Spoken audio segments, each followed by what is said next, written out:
My name is Daniel from Healthcare Research Laboratory.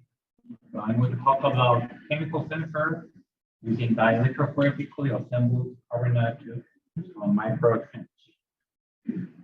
So before I start, this is a disclaimer. The views expressed are those of the authors and do not reflect the official guidance or position of the United States government, the Department of Defense, or of the United States. So first of all, our team is interested in non-invasive human status monitoring because it is a key to enhancing performance and protecting workfighters such as airmen, pilots, fire operators in operational environment. So we are interested in wearable breath sensors to detect volatile organic compounds because these are biomarkers providing rich information about the warfighter's physiological and physical status. For example, isopropyl is related to the toxic syndrome, and isopropyl is related to the hypoxia. So by measuring the VOC from the airman's breath, we can know what's going on with the airman. And if you think about the wearable sensor, the oxygen mask, it could be an optimal way to collect the exhaled breath. The requirement for the wearable VOC detection would be it should be sensitive, selective, stable, and portable, and it should be able to perform real-time continuous measurement. So to achieve this goal, I'm working on carbon nanotube because carbon nanotube is mechanically robust and has excellent electrical properties and can do the continuous measurement and nanosize. So suitable platform, the wearable platform, and also it can be functionalized very easily. For example, by biorecognition. So we functionalize carbon nanotube by using its biological material. We can make the carbon nanotube sensitive and sensitive to the target VOC. So that's why we work on the carbon nanotube sensor. A conventional carbon nanotube sensor has some issue, which is about molecular accumulation on the substrate. So because of this molecular accumulation effect, it could happen with some large baseline drift and low silicon weight ratio. So to solve this issue, device structure modification has been explored by which is about suspended carbon nanotube device like this. So it can avoid molecular accumulation so that it can increase the surface area of carbon nanotube.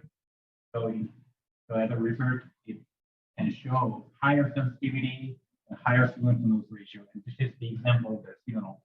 So the red line is the conventional carbon nanotube, and the black line is suspended carbon nanotube.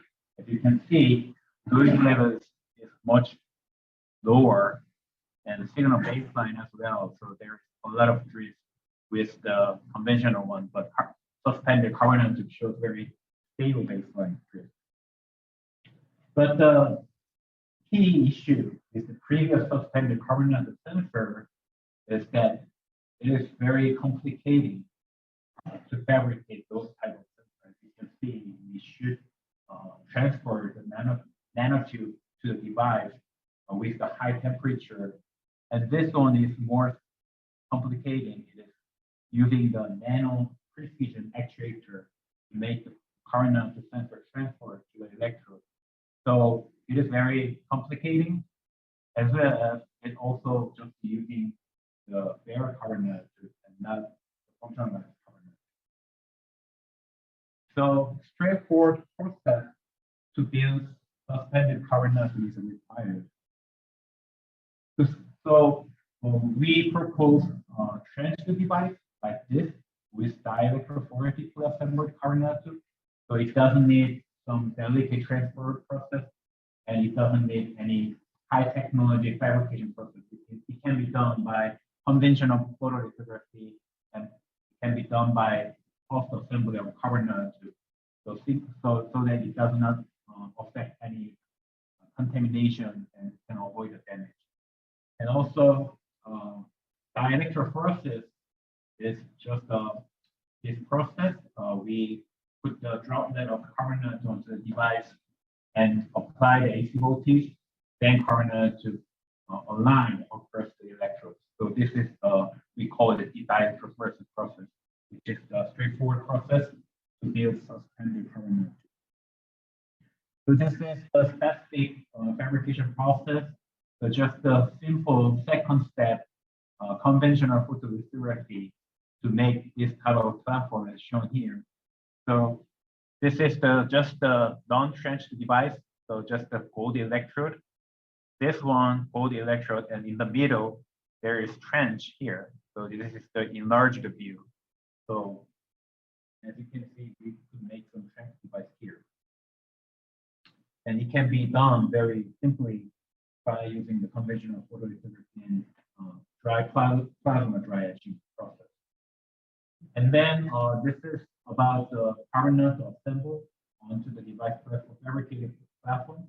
So just putting the carbon nanotube solution droplet, and it is prepared by the carbon nanotube powder, peptide surfactant, and purified water, and just sonication, centrifuge, and then put the droplet here and apply the AC voltage with the condition of this one, 6 voltage peak to peak 10 millihertz for 10 seconds, and then rinse with water, and we can make this kind of carbon nanotube channel onto the device.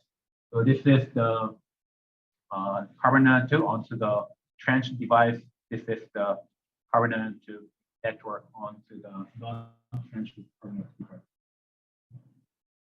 And to evaluate whether the trench device carbon nanotube sensor is good, better than the non-trench device. So this is the gas check sensor testing setup. So this is the ventilation setup. We can inject the VOC into the acrylic chamber, and this is the fabricated carbon nanotube device. And it is electrically connected to the semiconductor analyzer so that we can observe and monitor the electrical signals from the sensor. So as a result, I added 25 ppm isopropyl alcohol, and then this is the signal response from non-trenched device versus trenched device. As you can see, the sensitivity was better than non-trenched device. So as a result, the trenched device has 1.33 and 2.25 times higher sensitivity and SNR than the non-trenched device. And then I exposed a much lower level of the IPA, the sensor, trench carbon nanotube sensor. So this is, I added 0.3 ppm and 3 ppm, 30 ppm. As you can see, this sensor was able to detect as to very low concentration of 0.3 ppm. And this is the average data from the 3 different devices I fabricated. As you can see, it shows very nice VOC detection capability. So the discussion is we are using the 3 micrometer gap trench right now, but the carbon nanotube currently I'm using is very short carbon nanotube. That's why the carbon nanotube goes down at the bottom. So this is the not ideal suspended carbon nanotube. So this carbon nanotube is suspended, but most of the carbon nanotube go down. So currently we are working on narrower trench device fabrication, which is about 1 micrometer depth. But we need to use the e-beam lithography process. But we already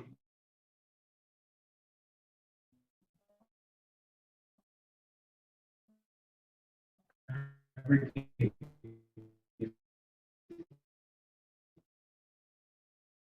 by using this longer carbon nanotube. This is recently I got this one, so as you can see, I could get very nice suspended carbon nanotube configuration by using this longer carbon nanotube. But the thing is, this longer carbon nanotube a little bit hard to functionalize. So there can be some challenges to make this sensor platform selective, but this is also one of the ongoing work I'm working on. So additional tests are in progress to understand mechanism. But for now, because of the large surface area due to the effect increase the sensitivity a lot, and evaluate sensor reversibility and enhance the signal quality as well. So this is the conclusion. So this microchange current device reveals simplified fabrication using conventional photolithography and dielectrophoresis, and high surface area of current nanotube was realized for detecting target molecule sensitivity, and also we showed improved performance in sensitivity and SNR compared to the just conventional device, and it was responsive to sub ppm VOC molecules. So this is promising device platform for high device yield rate and extreme sensor sensitivity and ultra-low noise electronic chemical sensors for various molecular biomarker monitoring applications. So we are looking forward to testing more use cases, and as our previous lecture said, electrode those also one of the things we are going to do.